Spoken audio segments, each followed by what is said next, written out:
Tamil cinema நேயர்களுக்கு அன்பு வணக்கம். வெல்கம் டு எம்பி திரை. இந்த ஷோல ஜாமா அப்படிங்கிற ஒரு தமிழ் திரைப்படத்தினுடைய ரிவ்யூ தான் நம்ம பார்க்க போறோம். இந்த படம் அமேசான் பிரைம் ஓடிடில அவைலபிளா இருக்கு. தமிழ் டப்பிங்குமே பாத்தீங்கன்னா அவைலபிளா இருக்கு. பாரி இளவழகன் இந்த படத்தை எழுதி இயக்கி நடிச்சிருக்காரு. இந்த படத்தினுடைய ஒன்லைன் ஸ்டோரி என்ன அப்படின்னா, தெருக்கூத்து கலைஞர்களுடைய வாழ்வியலை சொல்லக்கூடிய படமா இந்த படத்தை எடுத்திருக்காங்க. திருவண்ணாமலை மாவட்டத்தை சேர்ந்த சேத்தன் தெருக்கூத்து வாத்தியாரா இருக்காரு. இவர் நடத்தக்கூடிய தெருக்கூத்துக்கள்ல பாரி இளவழகன் திரௌபதி வேடம் அணியக்கூடியவரா இருக்காரு. பாரி இளவழகனுக்கு ஒரு தீராத ஆசை. அது என்ன ஆசை அப்படின்னா, ஒரு நாளாவது பாத்தீங்கன்னா அர்ஜுனன் வேடம் அணிந்து நடிக்கணும் அப்படின்ற மாதிரி ஆசைப்படுறாரு. பாரி இளவழகன் அர்ஜுன் வேஷம் அணியதற்கு தெருக்கூத்து வாத்தியார் சேத்தன் இதுக்கு தடையா இருக்காரு. இது ஒரு பக்கம் இருக்கு.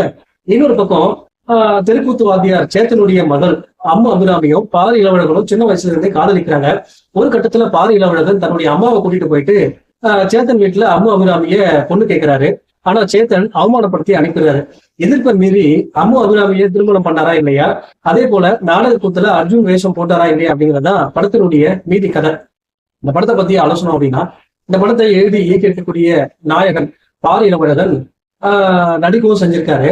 அறிமுக நாயகனை இந்த படத்தில் நடிக்க செஞ்சிருக்காரு. குறிப்பா பெண்களுக்கான நீண்ட கூந்தல், பெண்களுக்கான எளிய நடை, பேச்சு, மொழி, இது எல்லாத்துலயுமே கல்யாணம் அப்படிங்கிற கதாபாத்திரமா நடிச்சிருக்காருன்னு சொல்றதை விட வாழ்ந்திருக்காரு அப்படின்னு தான் சொல்லணும். சிறப்பான நடிப்பை வெளிப்படுத்திருக்காரு. அதே போல கிளைமேக்ஸ்ல வர ஒரு காட்சியில நம்ம எல்லாரையுமே நெகிழ வச்சிருக்காரு, கண் கலங்க வச்சிருக்காரு. அந்த அளவுக்கு சிறப்பான நடிப்பை வெளிப்படுத்திருக்காரு.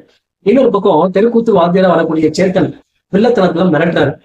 குறிப்பா பாரி இளவழகனும் சேத்தனும் போட்டி போட்டு நடிச்சிருக்காங்க அப்படின்னு தான் சொல்லணும். அதே போல இந்த படத்தினுடைய நாயகி அம்மு அபிராமி